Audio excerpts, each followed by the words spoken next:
Delhi blast से जुड़ी हुई बड़ी खबर आपको बता देते हैं। गृह मंत्री अमित शाह के आवास पर जो बैठक हो रही थी, बैठक खत्म हो चुकी है।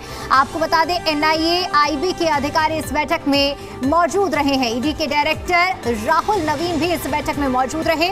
गृह सचिव और वरिष्ठ अधिकारी भी इस बैठक का हिस्सा थे। करीब 1 घंटे तक बैठक चली है और बैठक में लंबे दौर का मंथन किया गया है। तो ये बड़ी अपडेट आपको दे रहे हैं, जहां पर करीब 1 घंटे तक चलने वाली ये बैठक अब खत्म हो चुकी है। दिल्ली ब्लास्ट से जुड़ी हुई बैठक, जिसमें गृह मंत्री अमित शाह के आवास पर लंबा मंथन किया गया है। 1 घंटे तक अधिकारियों ने जानकारी दी है। गृह मंत्री अमित शाह की अध्यक्षता में बैठक हुई है, जिसमें एनआईए, आईबी के अधिकारी भी मौजूद रहे हैं। इसके साथ ही साथ आपको बता दें कि ईडी डायरेक्टर राहुल नवीन भी इस बैठक का हिस्सा रहे हैं। गृह सचिव और वरिष्ठ अधिकारी भी बैठक में मौजूद रहे।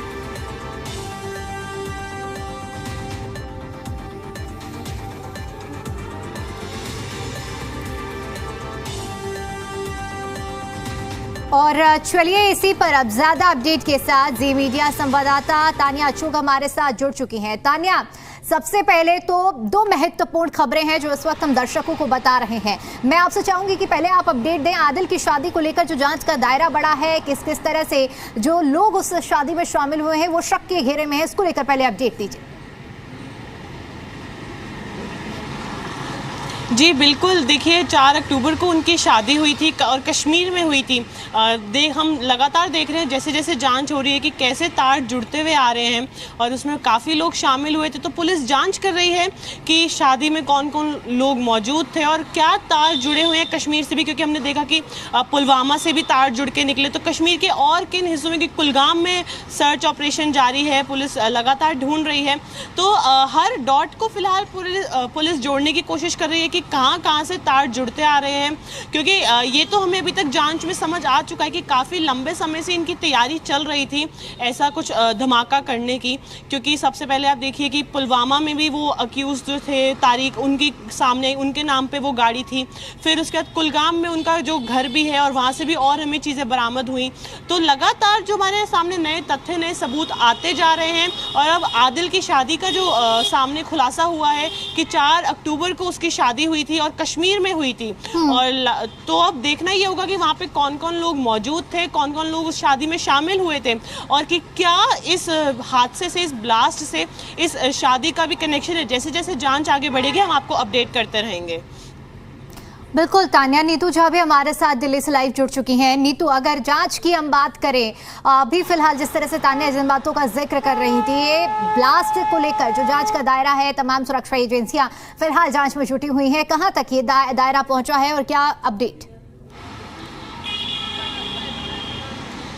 बिल्कुल, देखिए अगर इस जांच की बात आप करें तो जांच हर एंगल से हो रही है, हर पहलू से की जा रही है, क्योंकि एक ऐसा मामला जिसमें भारत के नए जो नेटवर्किंग है, नया जो टेरर मॉड्यूल है, उसका खुलासा हुआ है। साथ ही नई तकनीक का भी इसमें इस्तेमाल हुआ है। इसमें अभी भारत के पहलू से जांच हो रही है, उसके बाद इसमें जो विदेशी एंगल है उसको भी समझा जा रहा है। क्योंकि बात चाहे देखिए जैश ए मोहम्मद की हो, पाकिस्तान का आतंकी ग्रुप है ये, और उसके बाद जो विस्फोटक है वो बांग्लादेश से लाना, और फिर जो डॉक्टर था मुजम्मिल और उमेर, उनका तुर्की कनेक्शन होना कहीं ना कहीं बताता है कि सिर्फ ये भारत तक सीमित नहीं था, यानी इसमें विदेशी एंगल भी। अभी तमाम पहलुओं से जांच हो रही है। देखिए अगर आप इसको सिलसिलेवार तरीके से एक बार समझे तो एक ग्रुप जो भारत को दहलाने की साजिश रच रहा था और आतंक का चादर ओढ़े डॉक्टर के वेश में वो लोग काम भी कर रहे थे, लेकिन जो अंदर खाने प्लानिंग थी वो ये थी, देश की राजधानी को दहलाना, अयोध्या को दहलाना,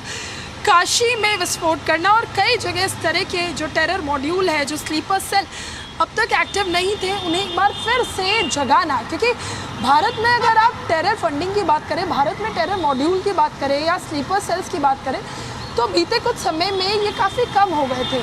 इसके बाद एक बार फिर से फंडिंग को इकट्ठा करना, इन स्लीपर सेल्स को फिर से एक्टिव करना, ये मकसद था। क्योंकि अगर देखिए आप इस पूरे मामले की जो मास्टरमाइंड कही जा रही है डॉक्टर जो फीमेल डॉक्टर है शाहीन सईदा, जिसको गिरफ्तार किया गया, उस जांच में भी कई खुलासे हुए।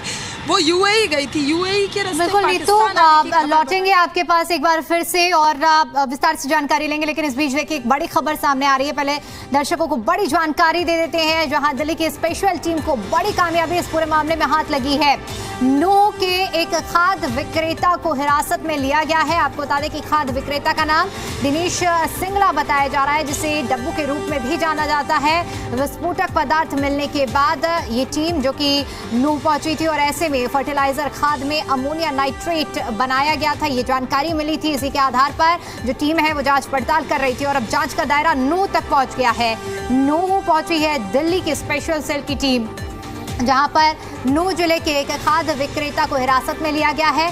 फरीदाबाद से बरामद विस्फोटक पदार्थ मिलने के बाद अब जांच एजेंसियां नूह पहुंची हैं, जहां पर दिल्ली की स्पेशल टीम ने नूह जिले के एक खाद्य विक्रेता को हिरासत में लिया है। खाद्य विक्रेता का नाम दिनेश सिंगला बताया जा रहा है। सूत्रों के मुताबिक आतंकियों ने यहीं से फर्टिलाइजर खाद खरीदा था, जिससे आरोपियों ने विस्फोटक, जिसको अमोनियम नाइट्रेट के नाम से जाना जा रहा है, इसमें इस्तेमाल किया गया है, उसे बनाया था। फिलहाल जांच एजेंसियां खाद्य विक्रेता से पूछताछ करने में जुटी हुई हैं।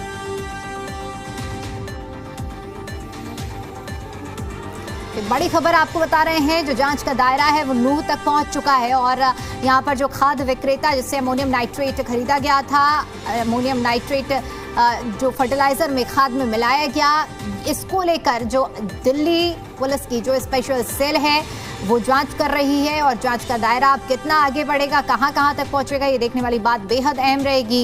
लेकिन फिलहाल बताया जा रहा है कि विस्फोटक पदार्थ मिलने के बाद टीम नूह पहुंची थी, जहां पर फर्टिलाइजर खाद में अमोनिया बनाया गया था, ये इनपुट मिले थे। इसके बाद अब पुलिस जो कार्रवाई कर रही है उसमें खाद्य विक्रेता को हिरासत में लिया गया है।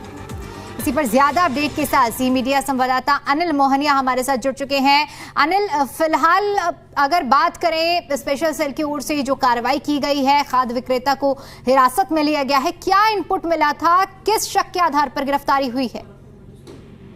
जी बिल्कुल, जिस तरीके से फरीदाबाद में विस्फोटक जो सामग्री बरामद हुई है उसके आधार पर पुलिस ने जांच का जो दायरा है वह बढ़ाया है। उसके आधार पर यह जो खाद्य विक्रेता है दिनेश सिंगला उर्फ डब्बू नाम का जो व्यक्ति है, इसको यहाँ सीआई जो टीम है इसके द्वारा इसको यहाँ से ले जाया गया है। बताया जा रहा है कि जो फरीदाबाद में विस्फोटक पदार्थ जो एजेंसियों को मिला है उसकी जांच जब हुई थी तो उसमें उनसे जांच में पता किया कि वो जो विस्फोटक सामग्री है अमोनिया नाइट्रेट जो है वो कहाँ से इन्होंने लिया है। तो वो जो फर्टिलाइजर जो खाद्य विक्रेता होते हैं उनसे यह लिया गया है। तो उसकी जांच के बाद पिनंगवा में यह दुकान है, दिनेश सिंगला उर्फ डब्बू नाम के व्यक्ति है जिससे सारा फर्टिलाइजर खाद है जो खरीदा गया था। तो इसी के आधार पर इसको यहाँ से ले जाया गया है और बताया जा रहा है कि जो भारी मात्रा में जो सामग्री फरीदाबाद से बरामद हुई थी, विस्फोटक सामग्री है, वो यहीं से खाद के रूप में यहाँ से ले जाई गई थी, जिसको फिलहाल जांच एजेंसियां हैं वो जो बिट्टू डब्बू नाम का जो व्यक्ति है इससे भी पूछताछ कर रही है और आगे की जांच है वो भी जारी रहेगी। ठीक है अनिल, फिलहाल के लिए बहुत शुक्रिया आपका हमारे साथ जुड़ने के लिए और जानकारी के लिए।